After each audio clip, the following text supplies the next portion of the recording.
Good evening.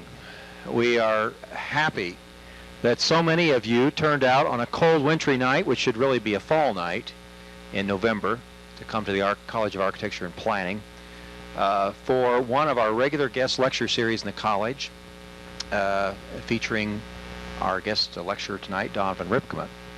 I think the prize for the farthest distance traveled tonight goes to our friends from Logansport. Can anyone top Logansport? Raise your hand if you can top Logansport. Where are you from? Elkhart, Indiana. Let's give these people a hand. Isn't that great? Well, Don, you see that your reputation is really quite a draw for people coming from all over the state. Well, we're pleased all of you could come tonight, and I'd like to just tell you a little bit about our speaker. Donovan Rypkema has created and defined an entire professional subdiscipline by himself, preservation economics.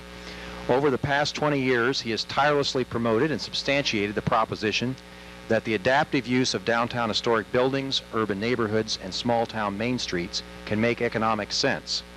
His primary audience over the years has been much of the time not historic preservationists, but business people and civic leaders in communities across the country. In his many consultant reports, lectures, books, and articles, Don has persuaded his audiences that historic preservation can be economical by putting his message in real estate terms and by supporting his assertions with verifiable, factual data. What is his background? Well, he has extensive experience in real estate development and in the management of residential, retail, and historic properties. He also has served as a consultant to state and local governments and to many nonprofit organizations concerning appraisals of both historic and non-historic real estate, feasibility studies for the acquisition and development of properties, evaluations of local demographics and market demand for historic properties, and recommendations for economic revitalization in both downtowns and neighborhoods. He has assembled factual evidence of the economic benefits of preservation for communities of many different sizes and has presented his findings to developers, merchants, bankers, architects, planners, and preservationists. His 1994 book, The Economics of Historic Preservation, has been used widely as a source book for Main Street and preservation organizations in communicating the preservation message and serves as a textbook for many historic preservation degree programs. In fact, we use it here for our preservation economics class. He also is very familiar with preservation education, having taken a Master of Science in Historic Preservation degree at Columbia University. In Indiana, Don Rypkema has served as a consultant repeatedly to Historic Landmarks Foundation of Indiana and to local community and preservation organizations. In 1997, he completed an authoritative study of the positive economic benefits for property owners in designated local historic districts in Indiana in the report he did, Preservation and Property Values in Indiana. He is much in demand as a speaker, and we are indeed fortunate to have him on our lecture schedule this fall. He will speak to us on the topic, the economics of old versus new, and following the lecture and questions, students in our Master of Science in Historic Preservation program will host one of their legendary, sumptuous receptions in the college atrium down the hall. So please stay for that. Don, welcome. Thanks, Jim. Is this one? Is that one working? All right. Now, I have to see how technologically adept I am. Is this right or left? Is that left? Is that right? Is this forward? Ah, all right. Now, I'm a little intimidated, I have to tell you, by showing slides in architecture school, because ordinarily people who show slides in architecture know what they're doing. That's not me. So I'm going to push the lights, and that's for a couple of reasons. One, so the slides are more visible, and two, it's a late night. Those of you who want to doze off, it'll be much less embarrassing for you if no one sees you.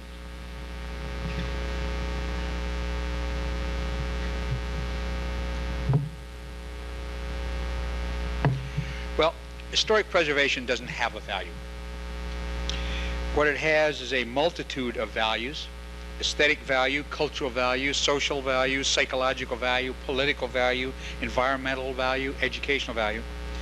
In the long run, I believe each of those values is more important than preservation's economic value.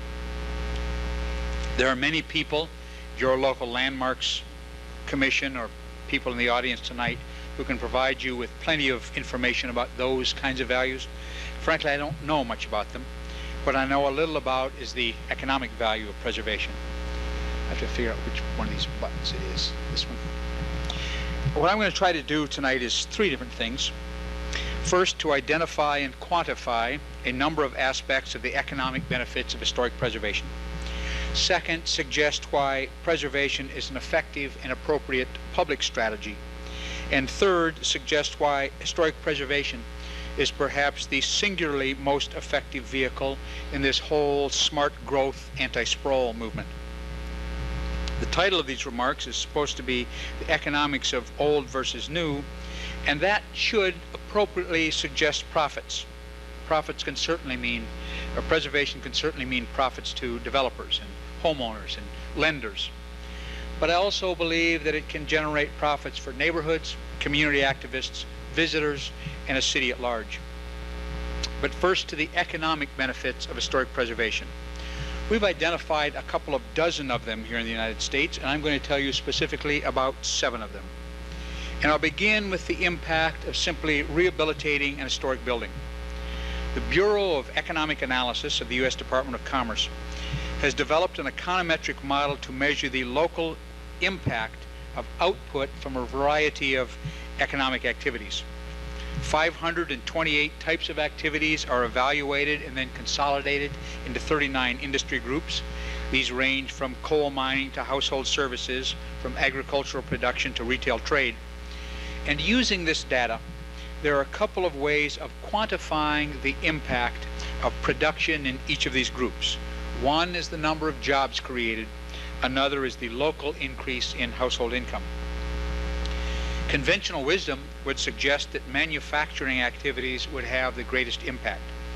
So I would like to compare for you manufacturing versus building rehabilitation in Indiana. We'll begin with jobs. On average, for every $1 million in output from manufacturing in Indiana, 26.5 jobs are produced. For $1 million in building rehabilitation, 39.9 jobs. Now, admittedly, that 26.5 is an average of 17 different manufacturing sectors. And those of you who can recall your high school math or college statistics will remember that sometimes averages under-reflect individual highs and lows. So how many components of that manufacturing average create more jobs per million than building rehabilitation? None of them. Again, in Indiana, the average manufacturing firm produces 13 fewer jobs for each $1 million of production than does building rehabilitation. Next measurement is household income. How much does $1 million in manufacturing in Indiana add to the household incomes of Indiana citizens? $579,000. How much does $1 million of building rehabilitation add? $854,000. Now again, that $579,000 is an average of those 17 manufacturing sectors. How many of the components of that sector, of that average, create more household income per million than building rehabilitation? None. Again, in Indiana, $1 million of manufacturing adds an average of $275,000 less in the pockets of Indiana citizens than $1 million of rehabilitation. So why is there this greater local economic impact? It's a function of labor intensity. As a rule of thumb in the United States, new construction will be half labor and half materials. Rehabilitation will be 60 to 70% labor with the balance materials. So while you might buy an air conditioner from Texas and timber from Oregon, you buy the services of the carpenter, the electrician, the painter, and the plumber from across the street. Those tradesmen in turn spend their dollars locally on groceries, clothes, and new cars. Thus, the secondary local effects of labor are significantly greater than that of materials. Labor intensity adds to the local economy. $1 million of rehabilitation in Indiana adds 2.5 more jobs and $94,000 more in household income than does the same amount of new construction. Further, construction jobs are generally skilled and therefore well-paid jobs, particularly for those without advanced formal education. So the construction trades have traditionally been a path for young people for learning, apprenticeships, advancement, and the building of their own household assets. So the case can certainly be made that the rehabilitation of historic structures is a highly beneficial local economic activity. But this might be countered with, yes, but construction is a finite task, and once the work is done, the job is gone. Well, there's two responses to that argument.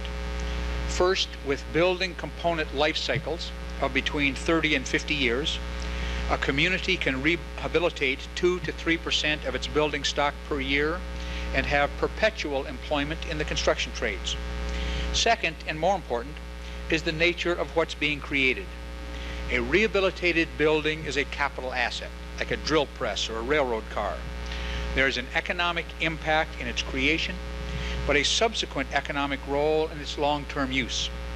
So I'd like to move to some of those uses we have found for historic buildings that have additional economic impact. One area of significant preservation economic impact is heritage tourism. Now, I want to be unequivocal on this. Heritage tourism is among the fastest growing segments of the visitor industry worldwide, and will continue to be so. But that does not mean that a heritage tourism approach is appropriate for all or even most places with historic assets. I would estimate that of all the heritage resources in economically productive use in the United States, 95% are being used for something other than the tourism industry. Furthermore, heritage tourism is a rather fragile commodity, the overuse of which can diminish the sustainable opportunity. So is the economic use of historic resources limited to heritage resources? Heritage tourism? Certainly not. Having said that, however, heritage-based tourism, properly managed, does represent a significant opportunity for many communities worldwide. In Virginia, preservation visitors stay longer, visit twice as many places, and spend 2.5 times as much money as non-preservation visitors. In North Carolina, visiting historic sites is far and away the most common visitor activity. And this is a state where much of the business community and political leadership think that their major visitor assets are car races and their professional sports teams, neither of which make more than a minor blip on the visitation statistics.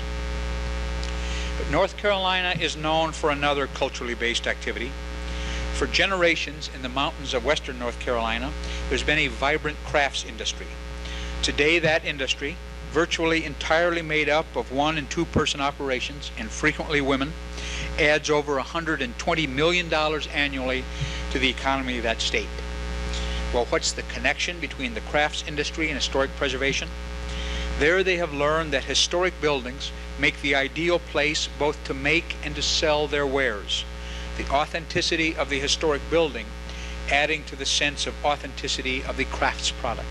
It's a natural linkage. But back to heritage tourism for a moment. In Maryland, we looked at heritage tourism for a study published last summer, and here's what we learned. Preservation visitors stayed a full day longer in the state than did other visitors. The average daily expenditure of preservation visitors was greater than other visitors. And the consequence of these two factors means that the per-trip expenditure is decidedly higher. There's two ways to look at this. Either we can take in more revenues with heritage visitors, or, since there are many instances where sheer numbers of people may not be desirable, we can take in the same amount of money with fewer visitors. Either way, heritage tourism, when it's appropriate, can have substantial local economic benefit. Further, I'd suggest to you that heritage tourism is the singular form of tourism that, when done right, can serve the local culture and enhance the quality of life for full-time residents as well as for visitors. The same is not true for one more amusement park or one more timeshare beach resort.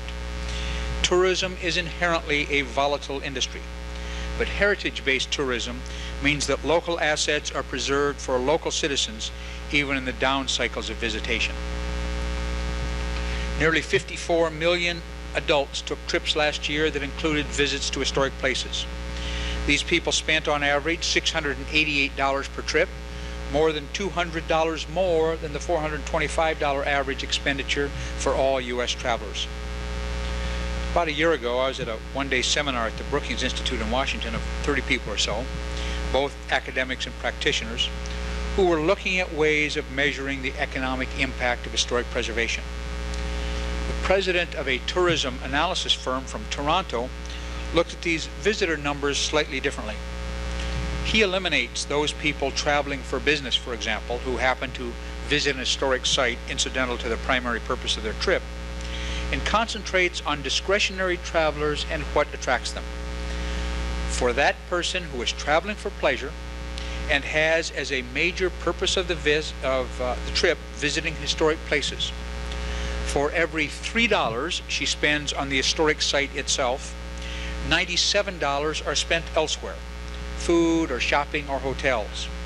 But she came to town because of the historic resources.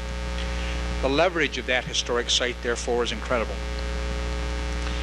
The next on my list of economic benefits of historic preservation is perhaps a less obvious one: small business incubation. The vast majority of net new jobs in the United States are not created by General Motors or IBM or Texaco. Around 85% of all net new jobs are created by firms employing less than 20 people, small businesses. And women-owned businesses, by the way, are growing much faster than the economy as a whole. One of the few costs firms of this size can control is occupancy costs, rent. Many simply cannot afford the rents demanded in a new office building or in a shopping center or in a new building in the industrial park.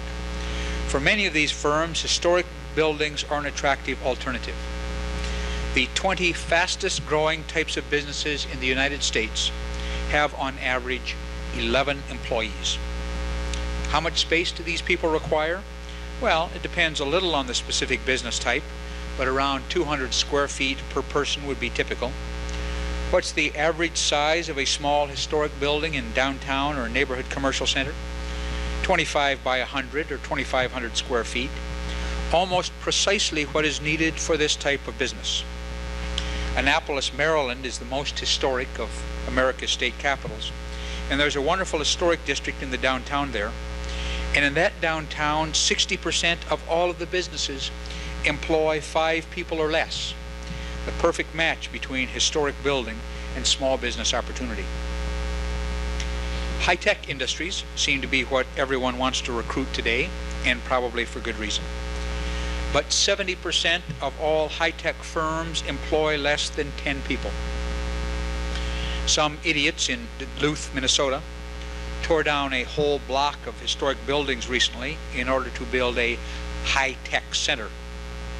I don't know, maybe all the planes in Duluth are frozen to the ground year-round, so they couldn't look at the pattern elsewhere. But in fast-growth high-tech areas, in Seattle, in Portland, in Boston, in Cambridge, in Silicon Alley, in Manhattan, where those types of firms are locating. Where are they? In old industrial and retail buildings.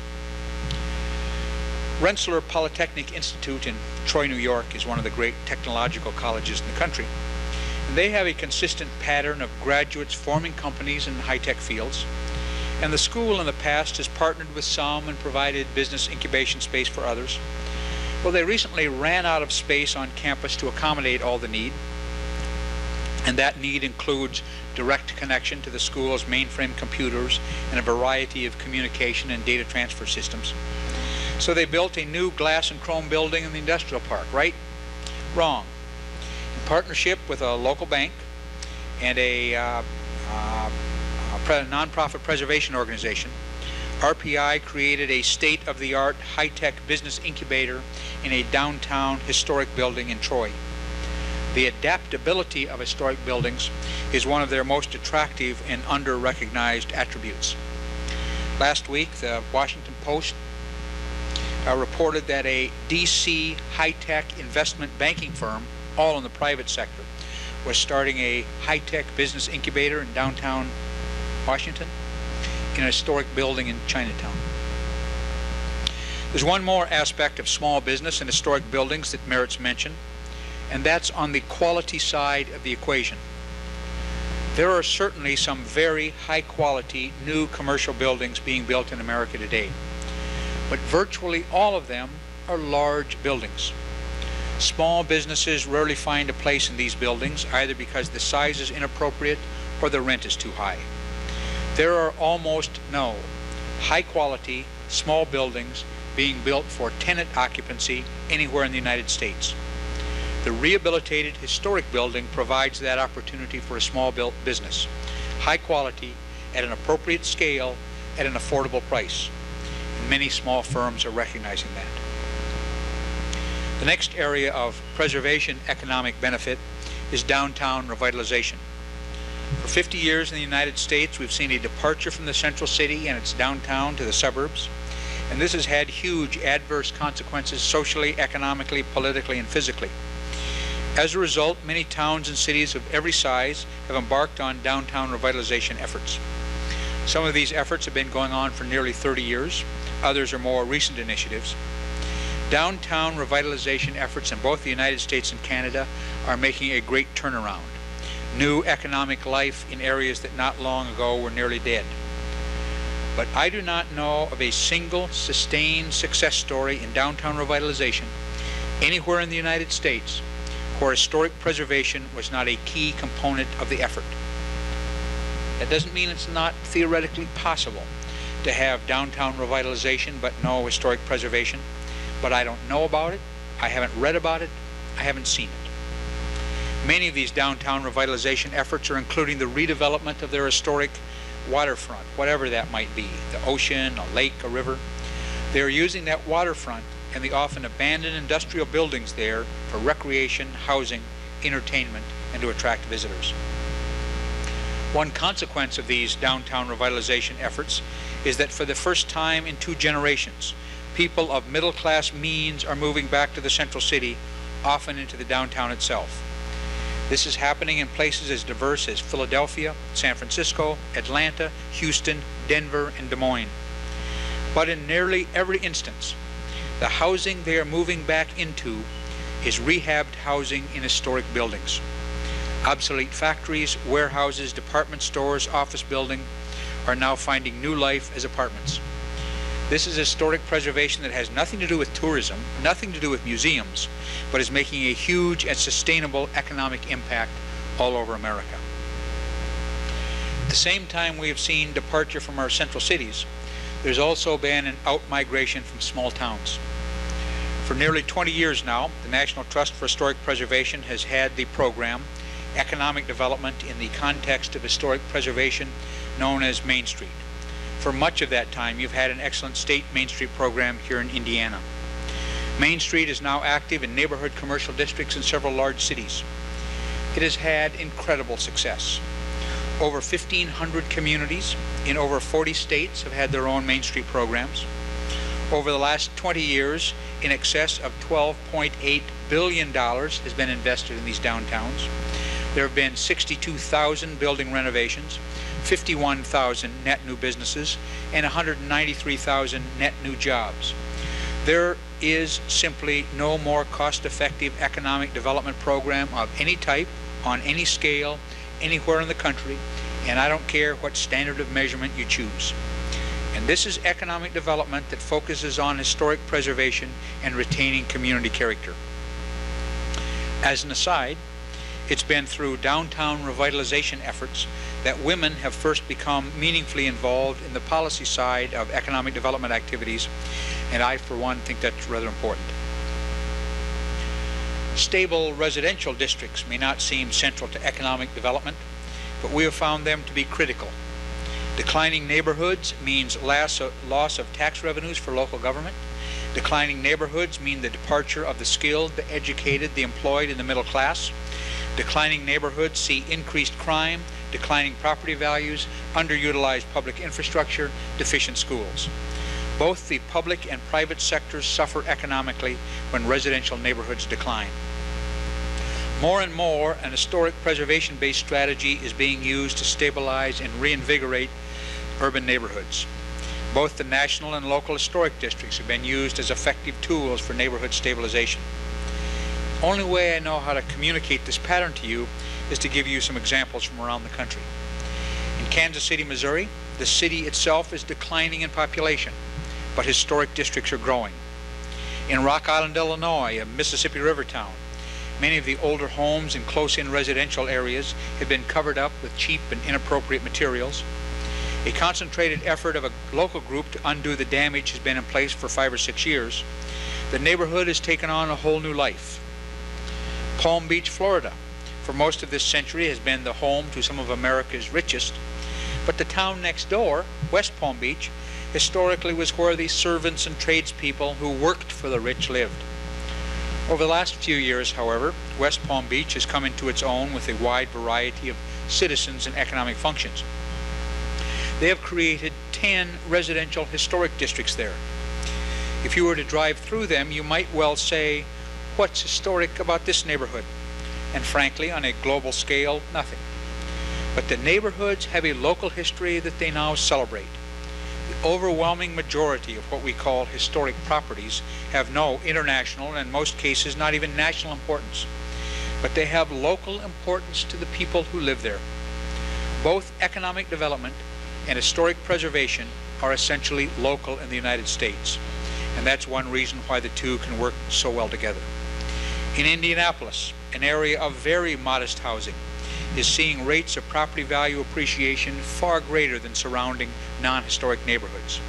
In the small town of Stanton, Virginia, historic district properties appreciate significantly faster than the market as a whole. In Oklahoma City, a neighborhood that 10 years ago was nearly vacant is seeing new life based on a preservation strategy. Columbus, Ohio has created an entire new neighborhood through the adaptive reuse of former breweries and warehouses. None of these examples are the enclaves of the rich or famous, not neighborhoods of mansions, but they are all examples of a consistent pattern of effective neighborhood stabilization through historic preservation. Related to the issue of neighborhood stability is neighborhood diversity. America is a diverse country, ethnically, racially, economically.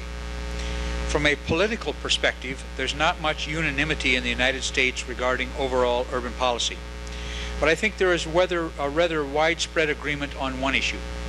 Our cities would be healthier if we had diverse urban districts, that no one particular benefits from neighborhoods that are all rich or all poor, all white or all black.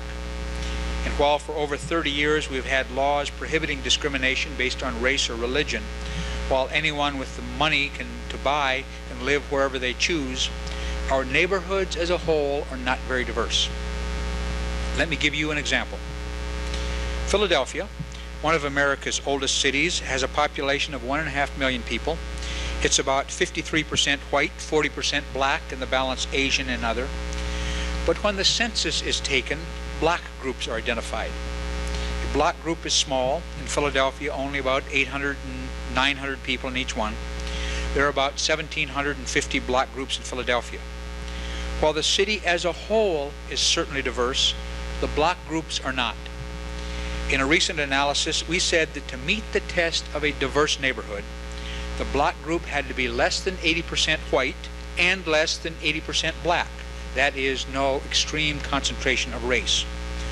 Barely one black group in 5 met the test. 79% of Philadelphia's small neighborhood clusters were effectively all white or all black. Not so, however, in the National Register historic districts. In the 106 black groups within historic districts, nearly half met the diversity test.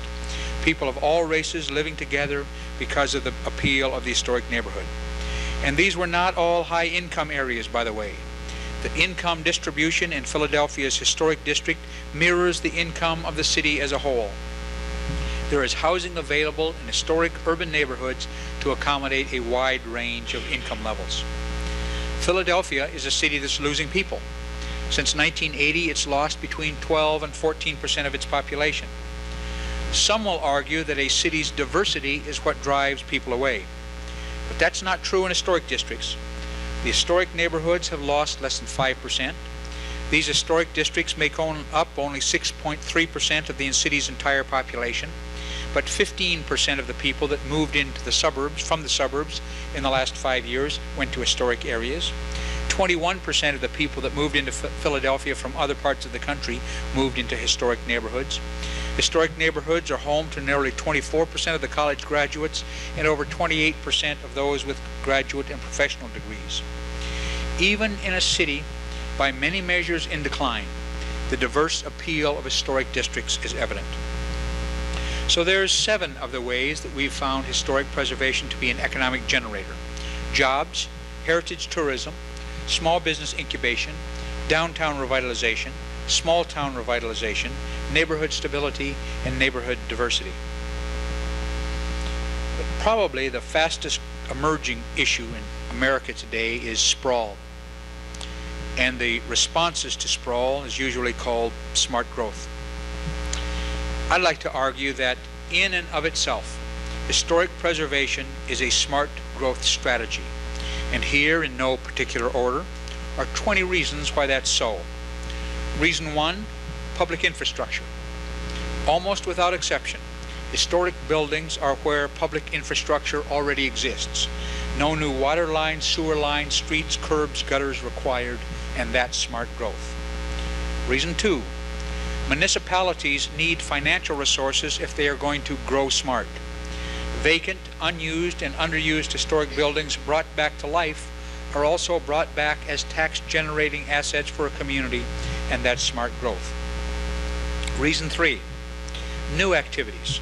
Residential, retail, office, manufacturing in existing historic building inherently reinforces the viability of public transportation, and that's smart growth. Reason 4, if we are to expect citizens to use their cars less and use their feet more, then the physical environment within which they live, work, shop, and play needs to have a pedestrian rather than a vehicular orientation. One of the most predominant characteristics of historic areas, residential or commercial, is their pedestrian orientation, and that's smart growth. Reason 5. Another element in the drive to encourage human movement by means other than the automobile is the interconnection of uses. Based on the foolishness of post-World War II planning and development patterns, uses have been sharply separated.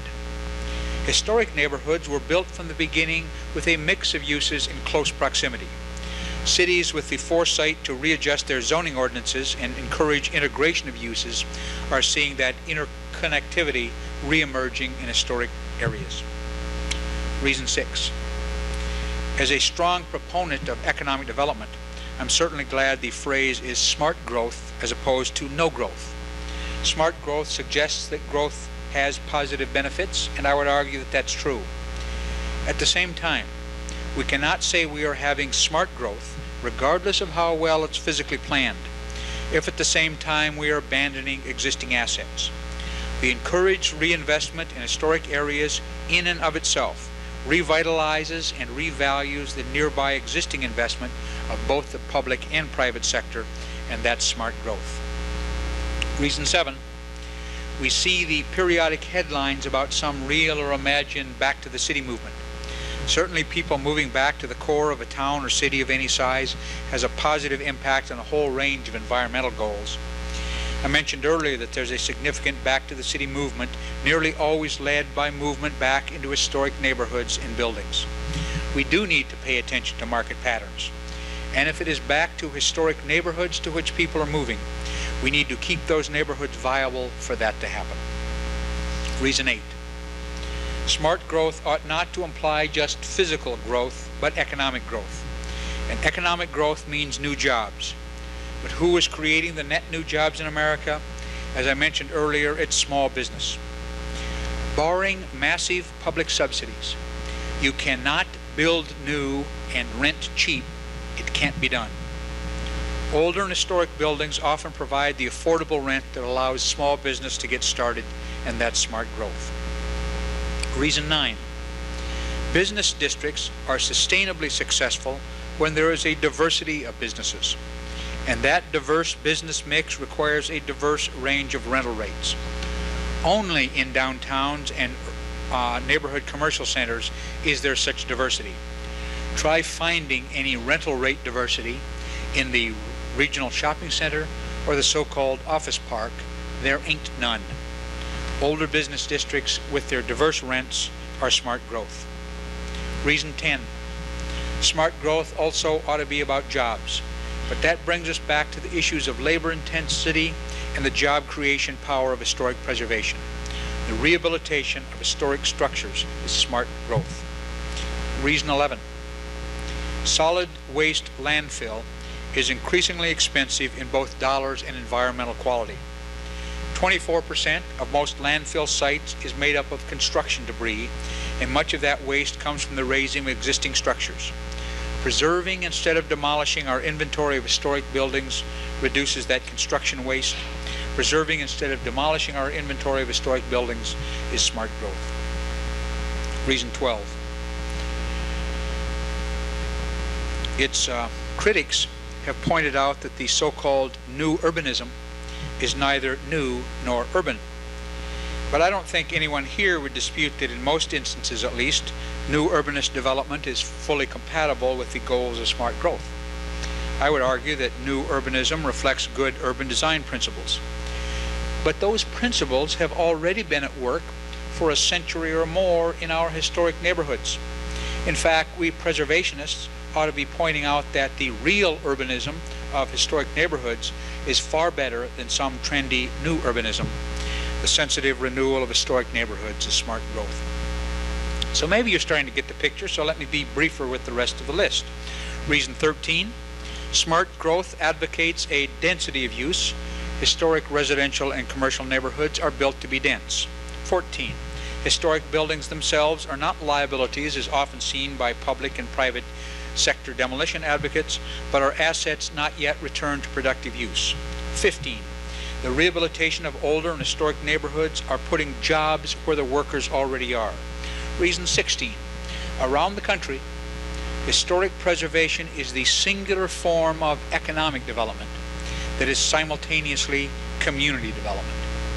Reason 17, reinvigorating historic neighborhoods reinforces existing schools and allows them to recapture their important educational, social, and cultural role on a neighborhood level.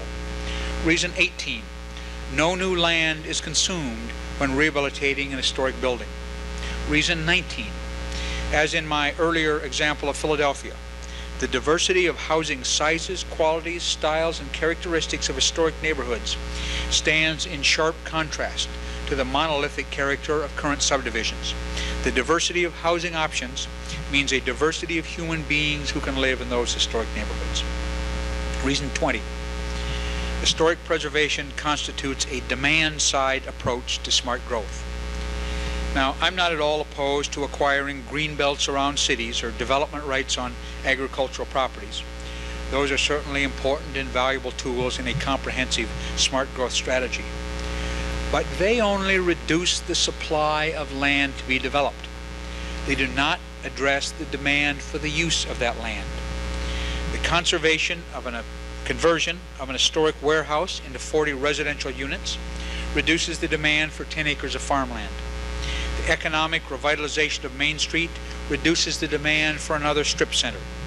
The restoration of the empty 1920s skyscraper reduces the demand for another glass and chrome building at the office park.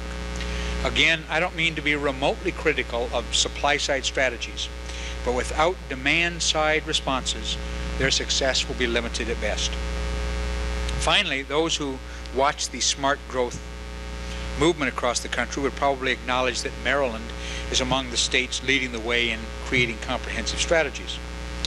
Some of you may be familiar with a publication called Smart Growth and Neighborhood Conservation, which enumerates for Maryland 47 specific policy initiatives to encourage smart growth. Well, I went through their entire list, and here's what I found. Of the 47, historic preservation was a key component of 32 of them. But even more importantly, if communities did nothing else but have a strong historic preservation strategy, the goals of 44 of the 47 are automatically met. Historic preservation is smart growth. For years, activists in the historic preservation movement have said, we need to get closer to the environmentalists. They've been successful in raising public consciousness about their issues and getting legislation put into place and to advance their aims. And I have no quarrel with that strategy. But I would suggest to environmentalists that their strong support for historic preservation in their communities would, in and of itself, significantly advance environmental goals. Further, I would suggest that a smart growth approach that does not include historic preservation high in the agenda is not only missing a valuable strategy, but like the historic buildings themselves, an irreplaceable one.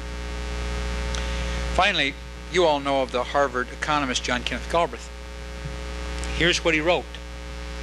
The preservation movement has one great curiosity. There is never retrospective controversy or regret.